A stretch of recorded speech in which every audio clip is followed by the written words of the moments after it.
You're in the waterloop.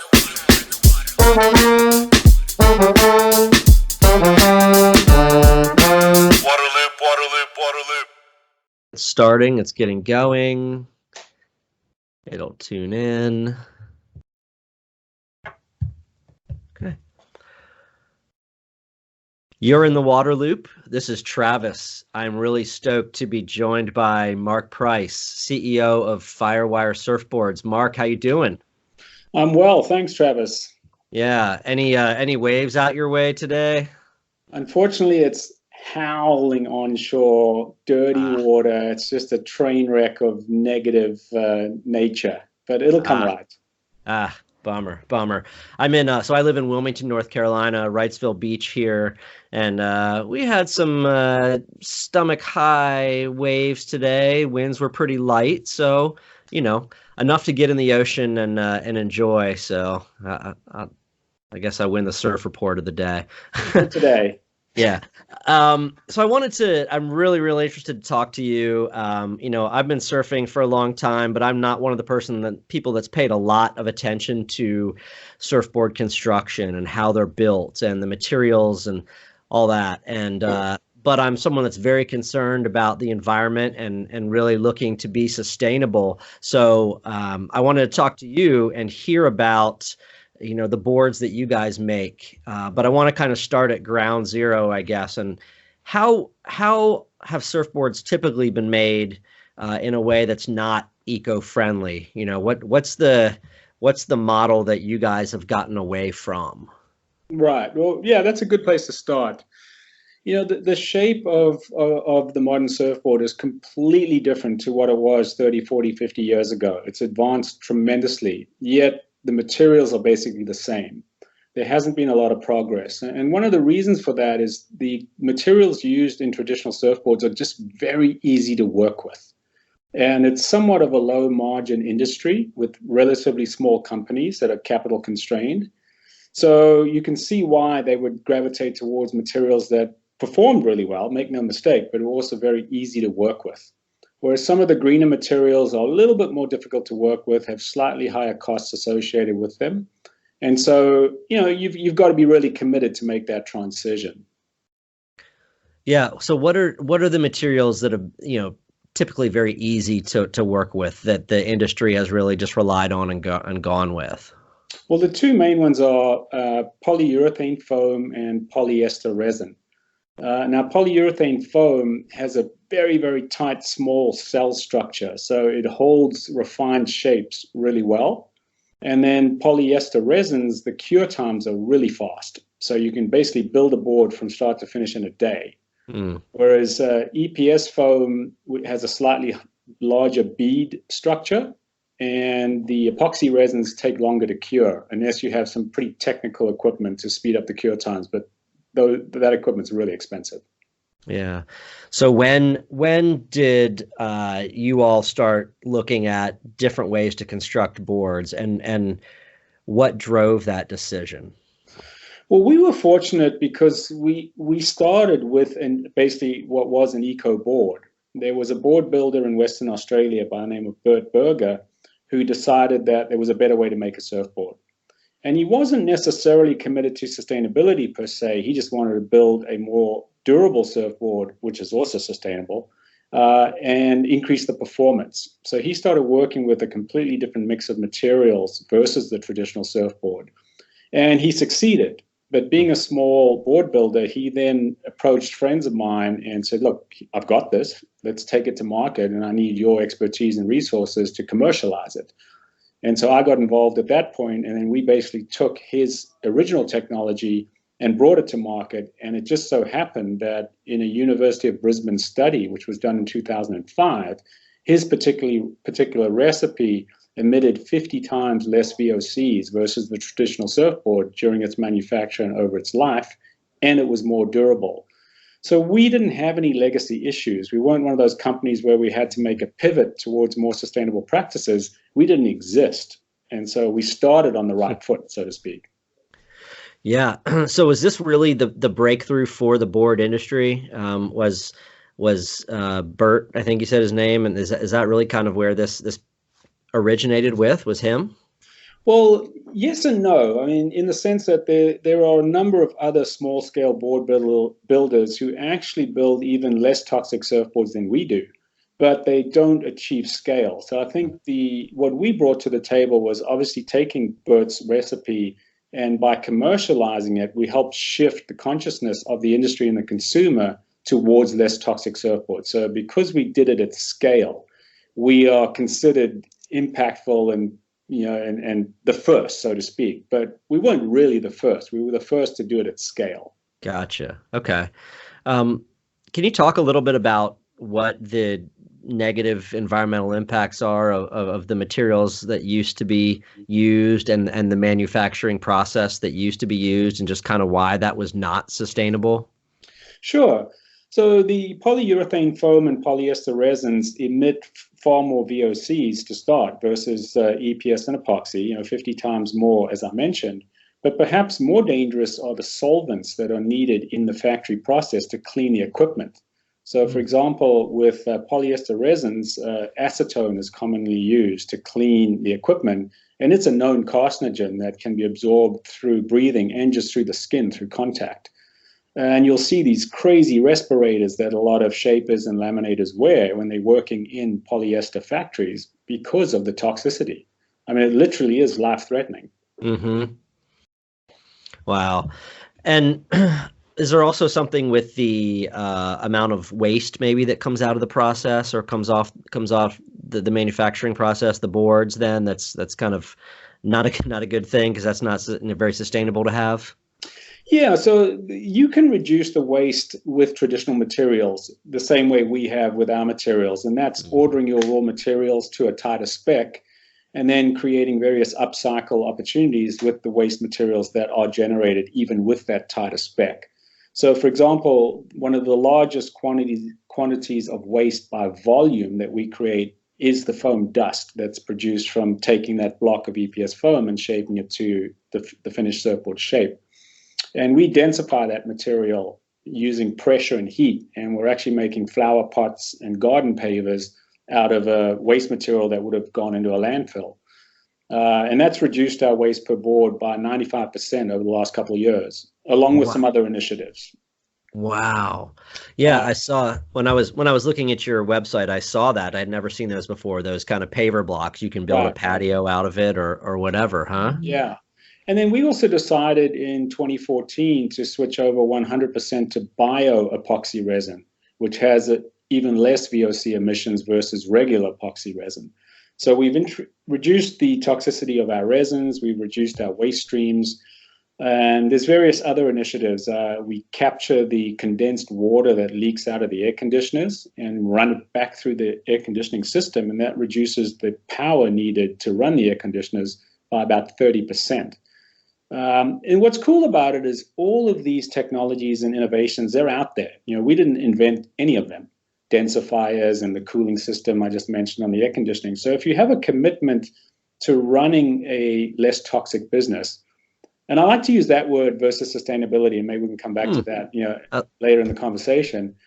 It's there. You just have to have a commitment to it. And to be honest, you have to be willing to give up some margin, because there are slightly higher costs associated with some of these materials.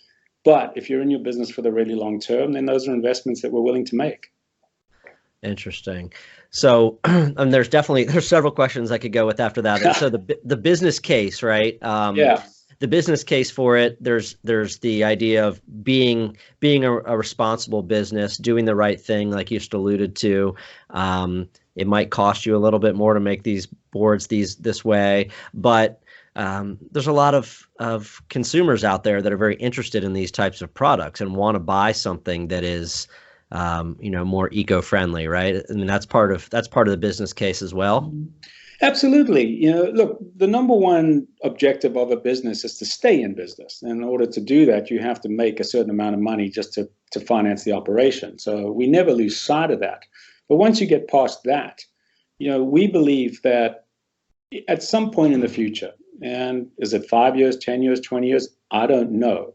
But at some point in the future, if you aren't operating your business in the least toxic way possible for your industry and product, then the consumer will reject you.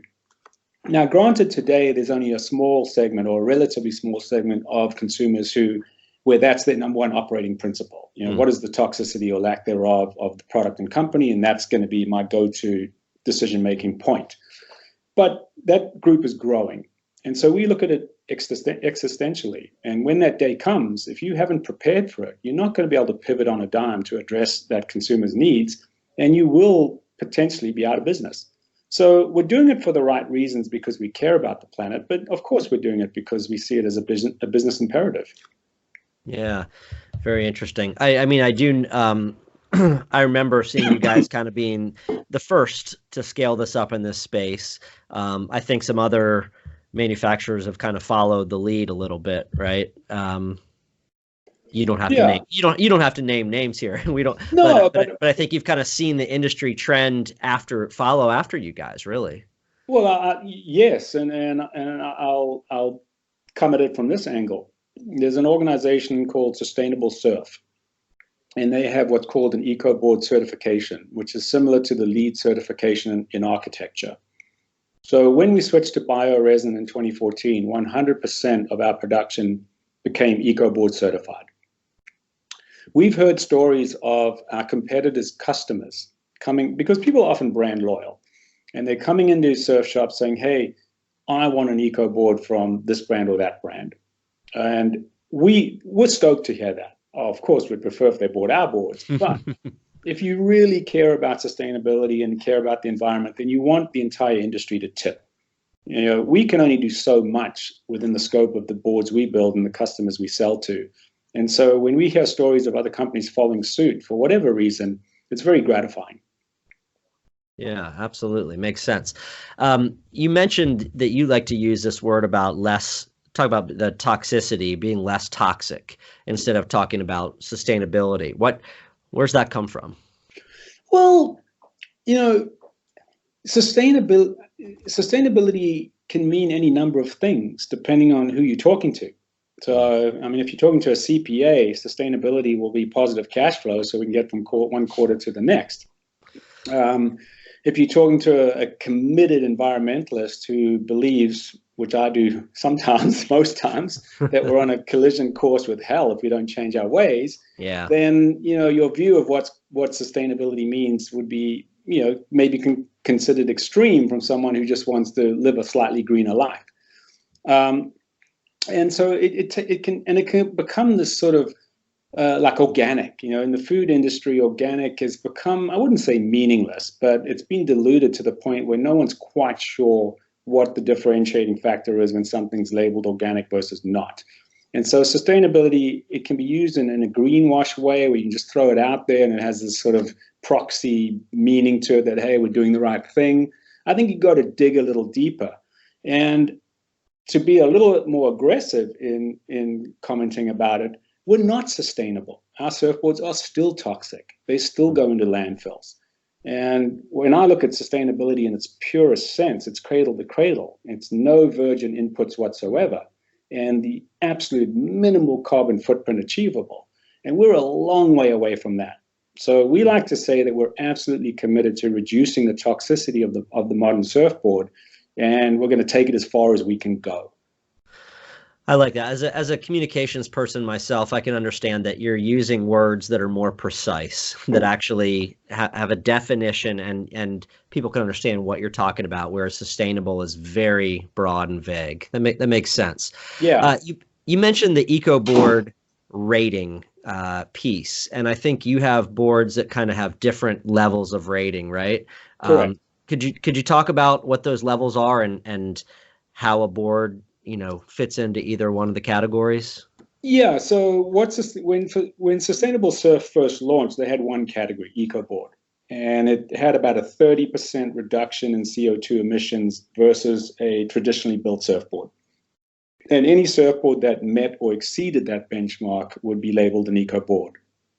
But as the concept took hold and as companies like ourselves pushed the envelope further, we started reducing the toxicity to where it was demonstrably higher than the 30%. And so they came out with the gold level certification for boards and forgive me, but I don't recall off the top of my head what the percentage reduction is, but it's significantly greater than 30%. And our TimberTech technology, which is one of the builds that we offer, qualifies for that gold level standard. Okay. Yeah, I'm familiar with those boards you guys have. So, is there a way you could explain, like, statistically or percentage-wise, maybe how that TimberTech is different from your other models? I would have to figure out what, or remember or research what the actual percentage difference is. I mean, I can tell you what the raw material mix is. So Yeah. the main difference between the TimberTech and our other builds is because of the strength of the wood skin that we use on TimberTech. So it's basically got a foam core which has a 3 millimeter wood skin around it. That wood is certified sustainably sourced Paulownia wood. So we can check that box in terms of the supply chain integrity. But because of the strength of that skin, we're able to use less resin and cloth in the lamination process versus our other technologies. So the reduction in the CO2 emissions comes about because there's less resin and cloth used in that particular build versus the helium and LFT technologies, which are the other two that we use. What the exact percentage difference is, again, Yeah. sorry. No, that's a great explanation of how it's the material is different. That's key. Okay. I do want to hear a little bit more because you mentioned it a few times about durability, and so I'd like to hear about the durability of your boards, these less toxic boards, and also tied into that performance. Right. I think there's not really a difference, right, in performance of these boards, or comment on that stuff. Well, performance is a little bit like beauty, and it's in the eye of the beholder, depending on what you're looking for. So we're going to make the claim that we have higher performance, and I'm sure there's an individual out there that would ride one of our boards and say, it feels the same as what I'm currently riding. So be it. Mm-hmm. That said, if you've ever looked at a traditionally built surfboard after 6, 9, 12 months, the deck has significant dents in it. And that's just based on the fact that the build, the structural integrity of the build is X. And as a result, after about a year, the materials have fatigued a lot because they've dented and bent and have come under tremendous strain. And aesthetically, the board is not that pleasing. So oftentimes, someone who buys a PU board will replace it prematurely because it looks beat up. And it may well be performance-wise, but certainly aesthetically, it's beat up. And then it goes all the way down the sort of business model where you don't get many dollars for it as a trade-in or to sell. And oftentimes it just sits in your garage until you decide to fire sale it, when you do a yard sale. So the sort of business model doesn't create a prolonged period of use for a traditionally built surfboard. Now, if you want to make a traditionally built surfboard very strong, you can, but then you're going to add a ton of weight. So you've got this paradigm, this box that you're stuck in where you want to increase the durability, you're going to decrease the performance because you're going to make the board much heavier. Mm-hmm. If you want to increase the performance, you're going to make it much lighter, which is what a lot of the pro surfers ride, but they're not paying for their boards. And then it doesn't last. So we use what's called sandwich construction. And it's literally a sandwich. And what that enables us to do, we can use a very lightweight core foam because its only purpose is to create flotation. It doesn't have to have much structural integrity. And then we encase that interior foam with aerospace composites, or in the case of TimberTech, the 3 millimeter wood that goes around it. So you get the best of both worlds. You get a lightweight structure that has far greater durability, compression strength, than a single density traditionally built surfboard. And you can break out of that paradigm where less weight automatically means less strength. Yeah. I was at one of the local shops a few days ago here, and grabbed one of your Chumley models, and it was just so light. It was crazy to me how light that board is. And that's a high volume board too. Yeah, I mean, it's pretty chunky. It is. It definitely is. And I guess kind of segueing to a different area here, and what underscores the performance of your boards are the guys you have and the girls you have that are riding them, right? And that are part of your company and you work with. And I definitely wanted to hear about that. I mean, a couple of high profile people like Kelly Slater, Rob Machado, for them to be for them to be using these boards and working with you guys speaks volumes. It does, because look, at the end of the day, we are making sporting goods equipment. And even though the average surfer doesn't perform at that level, they aspire to, and they'd like to know that if they ever got good enough, their equipment would allow them to get to that level, riding it. And so it's an aspirational, connection in that regard. And world title events, a world title hasn't been won on our equipment, but only one is won a year, in terms of the world champion. But individual events in pursuit of a world title have been won on our equipment. And there's no way we would be where we are today if those top pros, and I'd go back to Taj Burrow when we first launched, hadn't embraced the technology and shown the average surfer that not only is this a completely different build to what you're used to, but it rides as good, if not better. And that was a real watershed moment for us, actually, in the history of the company when Taj came on board and endorsed the technology. And it really elevated our business almost overnight. And then to your point, guys like Kelly and Rob have taken it to the next level since then. Yeah, I was hoping you could build on that a little bit, because I guess I've seen Rob mostly affiliated with Firewire in whatever social media or things I've read or whatever. He seems just like a really great ambassador for what you're doing. Yeah, well, I would put Rob and Kelly in the same bucket when it comes to that role, because both of them care passionately about the environment. I mean, Rob is very involved with the Surf Rider and Surf Aid, and as is Kelly. And if you're familiar with Outer Known, the clothing company that Kelly started with some friends and partners of his, they have a massive commitment to, the least toxic ways of doing business possible. Mm-hmm. And, it's one thing to have the athleticism, gobbled that word, to have the surfing ability associated with our product, to the point I made earlier about the endorsement, but to have guys who also care about the sustainability side of our business, that's key for us, because we care about it so deeply. So it's a nice fit on in terms of the brand DNA in its entirety. Yeah. And, Kelly has his line of boards now, right? They're made in the same way. Yeah, they are. Look, Kelly's boards that he competes on the world tour on are slightly different in the sense that they don't have a deck skin. But the EPS foam, the high density stringer that goes down the middle to control the flex, the epoxy resins, are all identical. And he just likes a slight tweak for various reasons. Whereas Rob Machado's boards, the boards you see him riding, are stock builds. They are literally, and all those boards are built in the same factory. I mean, Kelly might get a few boards built locally here and there when we need a fast turn, but the vast majority of our team boards are built in the same factory where the stock boards are made. Yeah. One of the other products I saw that interested me is, the traction pad there that is got its roots in algae, right? Yeah. I definitely wanted to hear about how that is a less toxic. I won't use more sustainable. You're changing my words already, and for the good. But how that's made in a less toxic way. What's that product all about? Well, just to digress for a second, one of the cool things for us is we're open source. And now that we've generated a reputation for caring about these types of issues, people come to us. So Bloom Foam approached us about 3 or 4 years ago, and they had developed a process where they would skim the algae, the toxic algae that would grow on the surfaces of rivers and lakes and choke the oxygen and kill the fish. So they would literally scrape it off the surface of the water.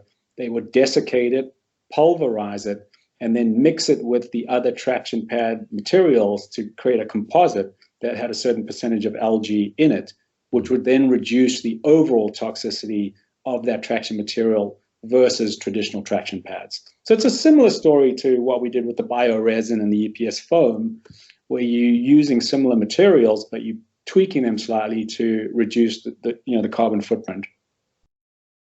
Yeah, very, very interesting. And how long has that been out? Those pads been out for sale? A few years? 3 years now, and They're actually doing very well because, again, if you can equal or exceed the performance of existing materials, but with less toxicity, I think the consumer gravitates towards that. Yeah.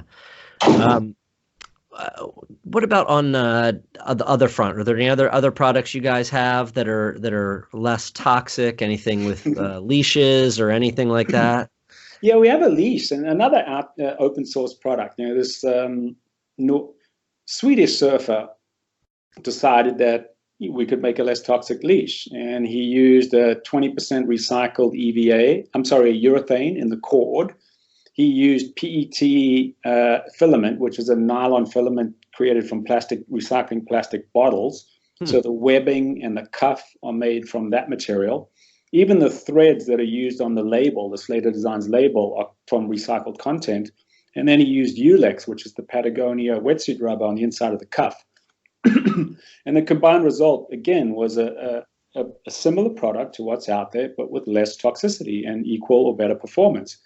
And it worked. People, as I said, gravitate towards that. People like to do the right thing if you give them the opportunity. And at the same time, you can't charge an excessive premium. People don't want to be paying through the nose to be green. Sure. So, what's next? I think you guys have the mindset where you're always looking for ways that you can improve, new ways to produce these products, new materials to use. Anything coming up, or what do you see as like the next challenge or hurdle to get over in making, boards and all the accessories less toxic? Oh, well, a couple of things. We are launching a new technology in the middle of this year called Woolite. And this was another open source project where a very talented New Zealand board builder by the name of Paul Barron figured out a way to replace fiberglass with sheep's wool. Huh. Yeah. Wow.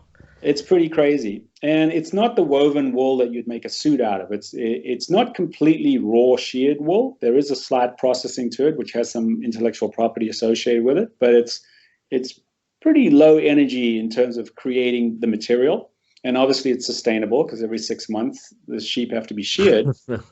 And in this particular case, we're working with a very small New Zealand co-op called NZ Merino, who run these farms on a sustainable model. They literally audit the farms. There's only so many sheep per hectare that are allowed on the farm. There's certain animal welfare protocols that have to be in place because the whole factory farming thing is a pretty nasty business, and we didn't want any part of that.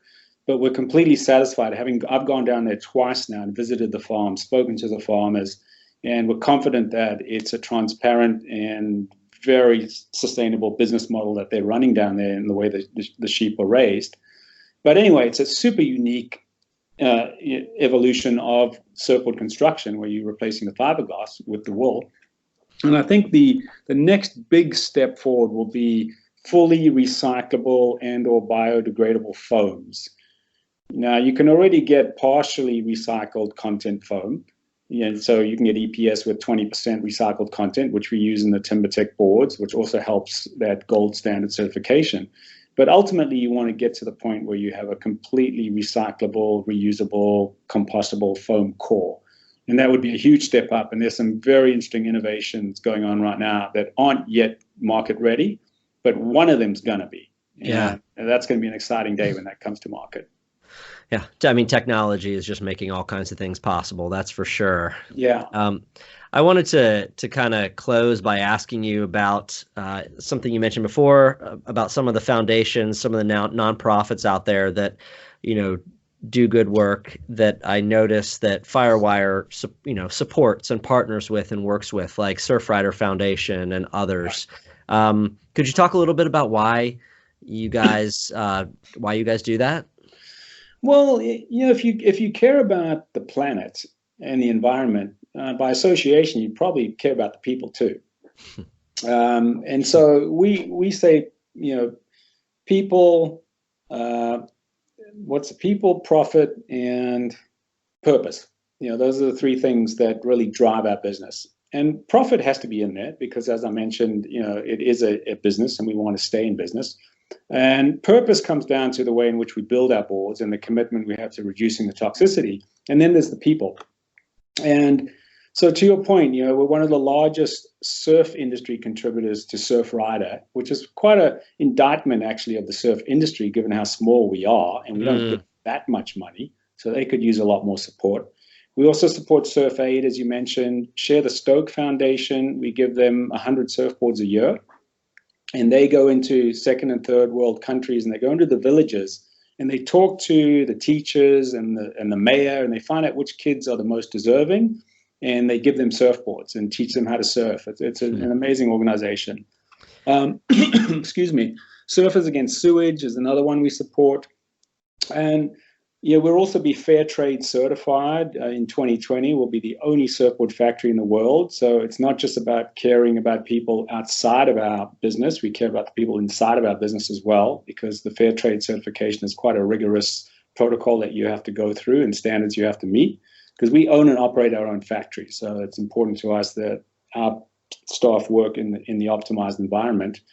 And in fact, last year, if you take all of those initiatives and you added them together, it was about 5% of our net profit after tax.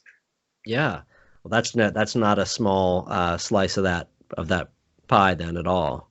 It's not, but again, if you're in it for the really long term, you've got to build your business on the right principles. And we feel that we're trying to do that, and we're literally trying to do the right thing. We've got a hell of a long way to go, but I think we've also made some important steps to get there. Yeah, absolutely. Mark, I was really looking forward to talking to you, and I learned a lot myself. Look forward to sharing this with folks, and I appreciate your time, definitely. Oh, thanks, Travis. I enjoyed it as well. Okay, I am just stopping. You're in the water loop.